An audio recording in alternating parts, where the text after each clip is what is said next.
Donc on sait très bien qu'il y a des gens qui, à travers le stress, vont se créer un mode de fonctionnement et qui vont avoir certains bénéfices quand ils sont stressés, donc automatiquement ils vont fonctionner de cette manière-là. Ils seront incapables de vivre sans être stressés. Certains arrivent très bien.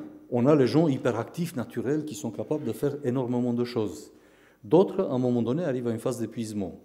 Et quand je dis d'autres, c'est tous. Parce que même ceux qui sont définis, qui se définissent eux-mêmes comme quelqu'un d'hyperactif, comme quelqu'un de capable de devoir fonctionner à travers le stress, à un moment donné, ils ne peuvent plus récupérer. Il y a cette phase de récupération qu'on trouve de plus en plus absente chez les gens.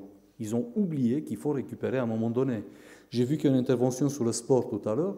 Moi, je m'occupe des sportifs de très haut niveau qui sont addicts au sport, quand je m'occupe aussi des jeunes qui sont addicts au sport. Le problème, c'est qu'en termes de récupération, c'est là-dessus que ça fait défaut. Les gens ne récupèrent plus rien. On le voit dans le monde du travail, on le voit dans tous les domaines. Cet été, avant que je parte en vacances, j'ai une commande, on va dire, de Nouvelle Ops. C'était sous l'obligation de résultats des vacances. Ça m'a fait rire au début. Je me suis dit, bon, c'est marrant comme sujet, ça fait vendre le journal, c'est vraiment juste avant les vacances. Et je me suis rendu compte, en écrivant, que la plupart des gens, quand ils partent en vacances, ils ont un cahier de charges. Je dois faire ci, je dois faire ça, je dois visiter, je dois voir la famille, je dois voir le musée, je dois... Énormément de gens, ils rentrent des vacances et ils sont complètement à plat. Et c'est exactement ce que j'ai vu en rentrant des vacances au mois de septembre avec des gens qui me disaient « ça me gêne de vous dire ça, mais je ne suis pas capable de reprendre le travail ». Je me suis dit « bon, qu'est-ce qui se passe ?»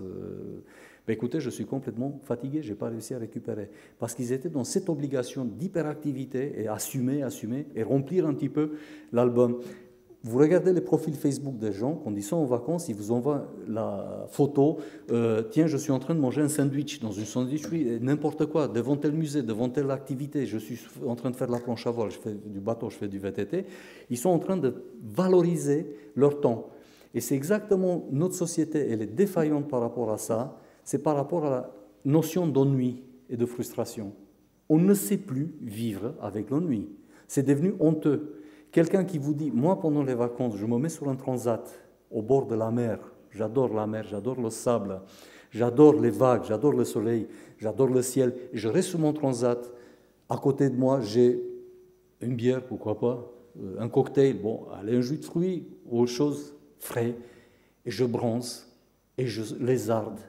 Et les gens vont vous regarder en vous disant, et tu fais quoi d'autre? Mais je ne fais rien, je me détends.